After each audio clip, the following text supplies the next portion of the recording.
Hello everyone, you're welcome to solve this nice algebra problem, which is x minus 3 to the power of 4. This is equal to x to the power of 4. So what are the values of x? Now let's provide a solution from here. So this means we have x minus 3 raised to the power of 4. This is equal to x to the power of 4.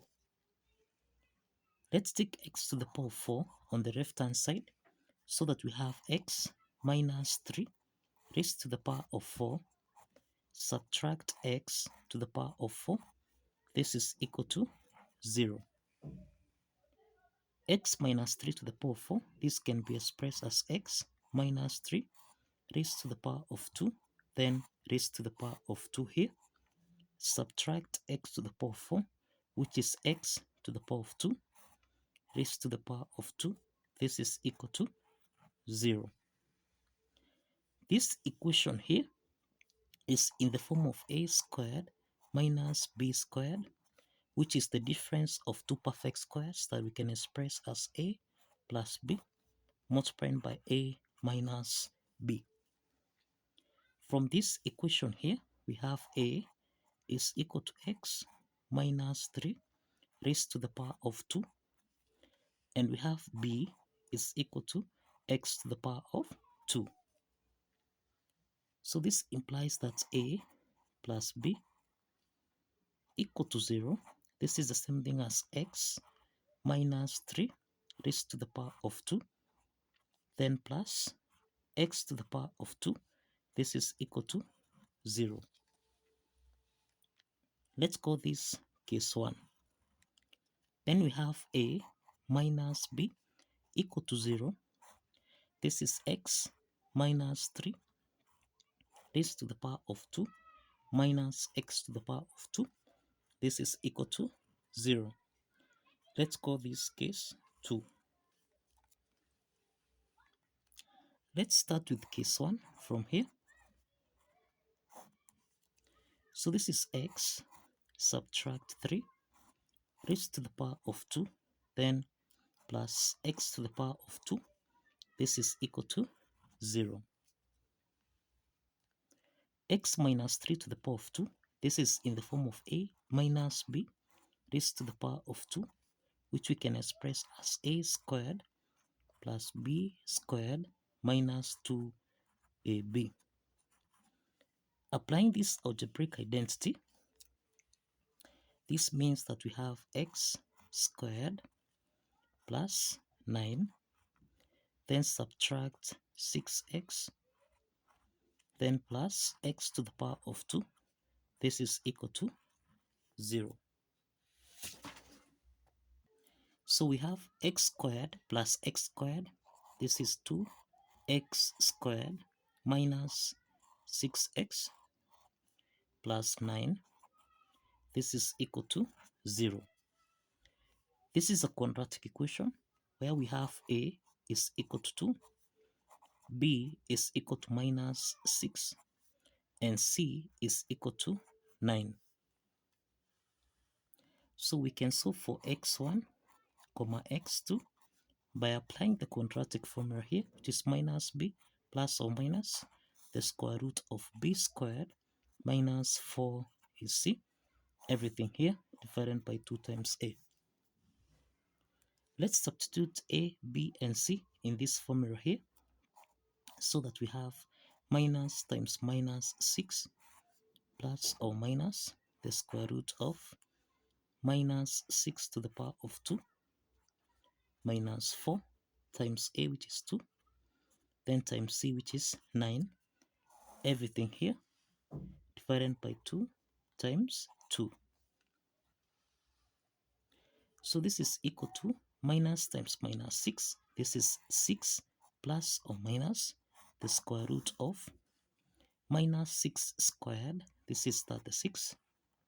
Then we have minus 4 times 2. This is minus 8 times 9. This is minus 72.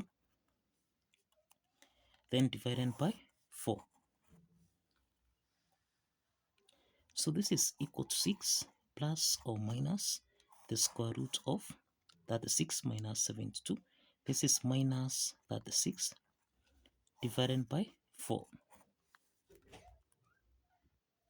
Now this is 6 plus or minus.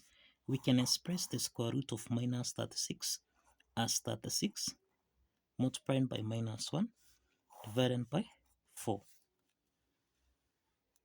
So this is equal to 6 plus or minus the square root of 36. This is equal to 6. Square root of minus 1. This is equal to I. So we have 6I here divided by 4. Now, this means from here we can factor out 2 into the parentheses.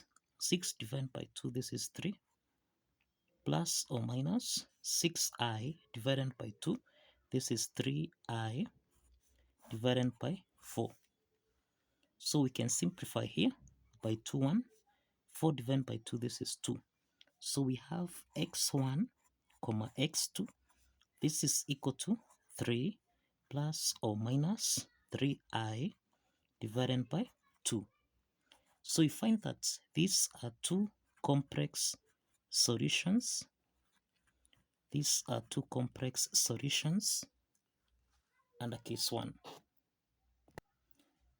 x1, comma x2, we are saying that these are two complex solutions under case 1.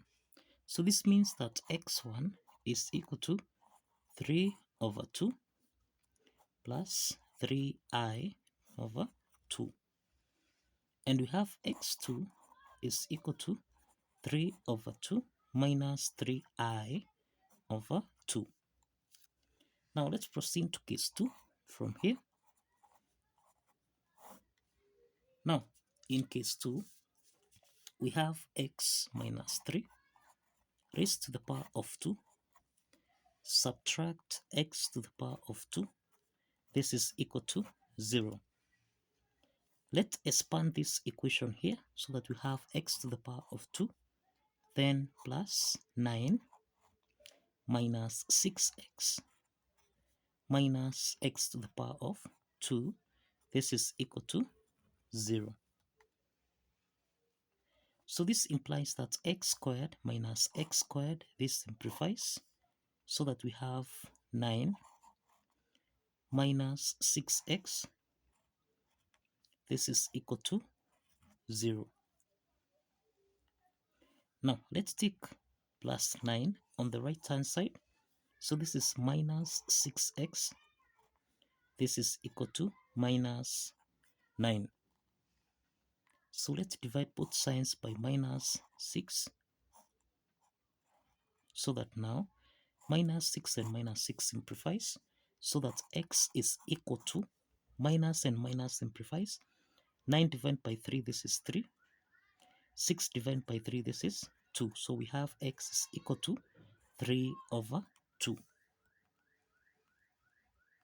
So let's check if, and remember this is the only real solution. This is a real solution from here. So we have two complex solutions here and only one real solution here. So let's check if this real solution satisfies the equation. We have x subtract 3 raised to the power of 4. This should give us a value of x to the power of 4. So we have 3 over 2 subtract 3 raised to the power of 4. This should be equal to 3 over 2 raised to the power of 4. Now, here we have 3 over 2 minus 3. 3 is our number, so this is over 1. So this means that we have a LCM of 2. So 2 divided by 2 is 1 times 3. So this is 3 minus, this is 2 divided by 1 is 2 times 3. This is 6. Everything here raised to the power of 4. This should be equal to 3 raised to the power of 4. This is equal to 81. divided by 2 raised to the power 4, which is 16. So we have 3 minus 6, this is minus 3, divided by 2 raised to the power of 4. This should be equal to 81 over 16. Minus 3 to the power 4, this is 81, divided by 2 to the power 4, this is 16, and this is equal to 81 over 16. So the left hand side is equal to the right hand side. And this proves that the real solution here, which is 3 over 2, satisfies the equation. So kindly follow the steps, like this video, and kindly subscribe. Like this video and kindly subscribe. See you in the next video. Thank you for watching.